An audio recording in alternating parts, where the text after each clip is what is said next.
how to fix the your ARC Raiders online connection error. So ARAU0137. So something similar to that.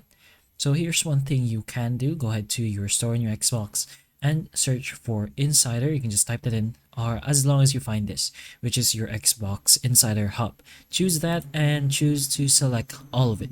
So toggle this and that, and then press uninstall. So once you've done that, go ahead to the Insider Hub, of course, and go to your previews and then find the Xbox Update Preview. Go ahead and choose that, and it's gonna show something like this, where some information about it, but just go ahead and choose the join option.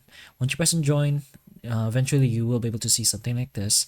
So you have two groups over here, which is the Xbox Update Preview Delta and the Omega. You're gonna go ahead and choose the Omega option over here and then just press on save. But once that's done, you can go ahead and try your ARC again to see if it works. So don't mind the fact that I'm saying ARC, it is ARC, but hopefully this process does help you, and if it can, please like and subscribe for more videos like this, and that's all.